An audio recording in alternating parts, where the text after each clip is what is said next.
This extraordinary place could so easily institutionalize us. When I left the BBC after 35 years, I was not ready to stop working. But were other employers ready for me to start working for them?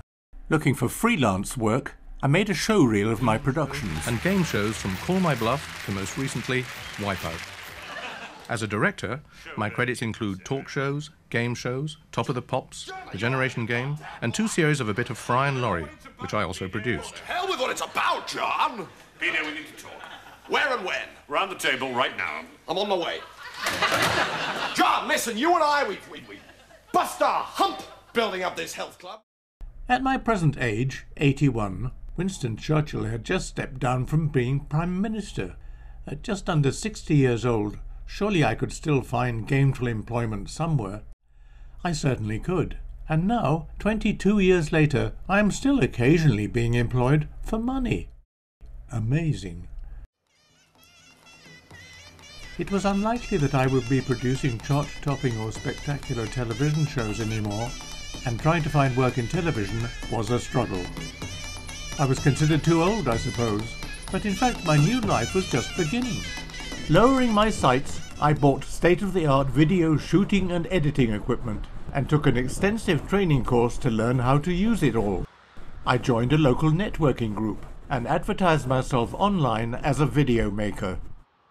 Paul Daniels, bless him, hired me fairly early on to make a commercial video of some of his brilliant card tricks in the Brighton casino.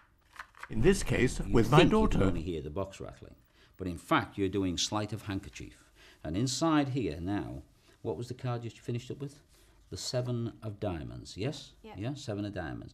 And inside this box, look at that, there's only one card. And if you take the card out and turn it over, it's yours, the 7 of diamonds. Oh my God. It is magical. Good. Saberwatch Security employed me to make videos of their work in Selfridges and other London shops, and had me cover an elaborate bonding exercise which involved a trip into the Swiss Alps. La Tour de Famelon seems neither any nearer nor more climbable. There is an element of danger, but it should be reassuring to know that the accompanying guides are among Switzerland's finest. The bad news was I had to get to the top of the mountain as well. Released from my BBC ties, I could now appear on television and managed to gain my prize teapot on Countdown. 75 plus 5 is 80. Yep. And I've said 12 80s and 960, but they're not. Oh, sorry, 12. 9 plus 2 plus 1, I'm sorry. 9 plus 2 plus 1 is 12. Multiply the two together, and it is 960. Good man. Yes. Oh, that's right. Yes. Back at work, I made several promotional videos for a housing development near Arundel.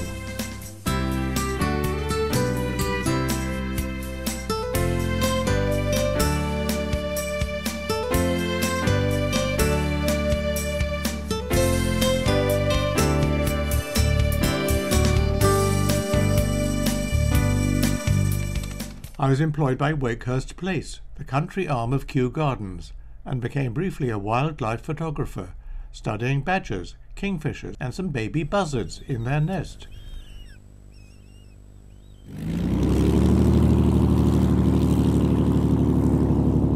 With the help of the Imperial War Museum, I made a souvenir video for a group of ex-RAF aircrew who visited a one-time flying bomb factory in northern France, which they had bombed during the war. My first operational trip was to this vicinity of this town.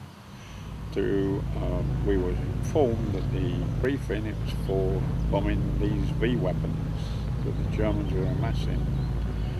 And there was 200 or 300 aircraft involved, I think it was 200 and something. And when we hit the French coast, it was just, they must have known we were coming, or they had some premonition about it, because the whole thing was just like daylight. And we went in. To increase turnover, I eventually also advertised as a wedding videographer, and soon nearly half my work was recording weddings. Ex-BBC colleagues tended to be a bit snooty about this enterprise, but it was an extremely difficult job, exhausting but rewarding when I got it right. It was a question of being in the right place at the right time, but not being in the way. The photo album is an important part of wedding day memorabilia, but the pictures don't move, talk or laugh. And that's what the wedding video is all about. Moving, talking, laughing memories to last a lifetime.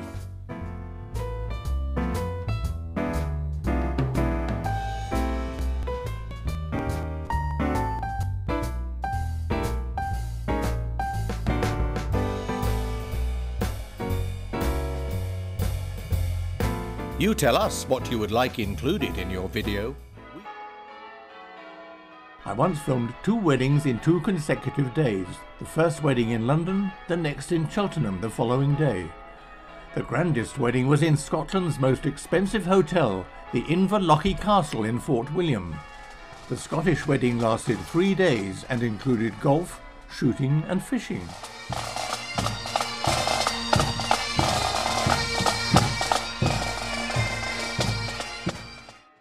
The bishop who conducted one marriage joined us on the bus into central London for the reception.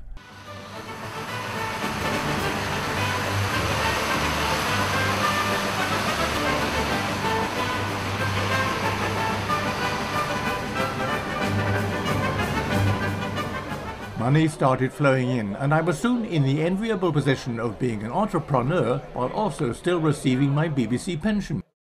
In a good year, I was earning an additional £20,000. While in New York, I made a training video for the Chase Manhattan Bank.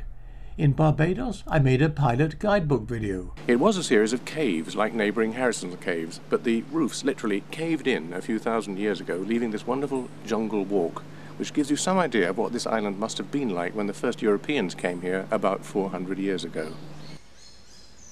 I was also able, in what spare time I had, to join the local operatic society, and was lucky enough to land the leading comic tenor roles in The Pirates of Penzance and Iolanthe. The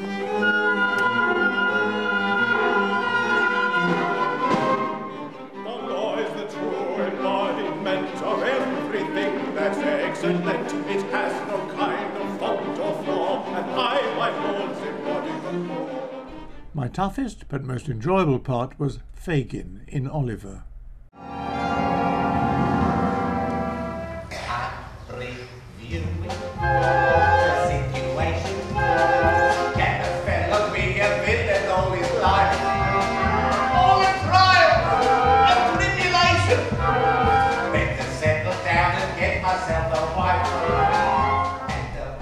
I co-presented a show for the local radio station and also recorded jingles for them.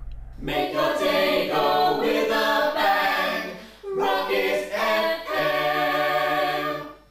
I even produced an online television commercial with a disappointingly small budget of £1,000. Is it always this noisy in England? Not at the Grimsdyke Hotel, sir. Is the Grimsdyke Hotel far from London? The Grimsdyke Hotel is in London, sir.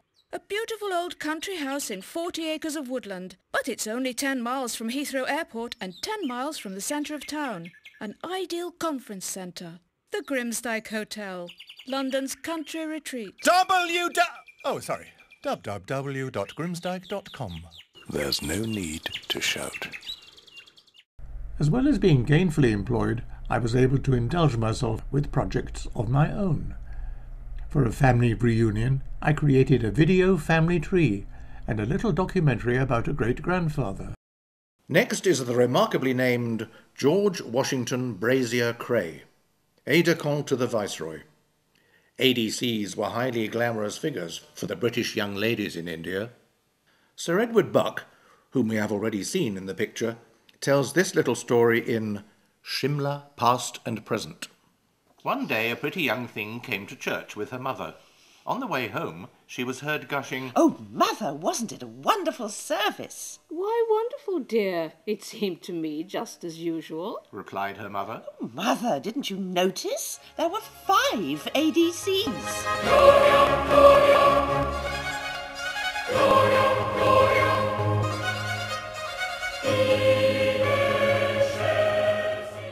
Moving to France in 2008 limited work opportunities, but I filmed weddings in France and crossed the channel a few times for jobs in England, including a promotional video for an unlikely-sounding product, prefabricated prison blocks.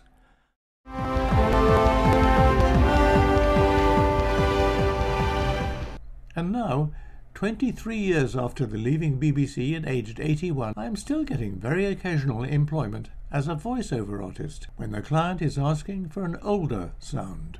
That's what they get. Unfortunately, sometimes the story behind memes doesn't culminate with a happy ending.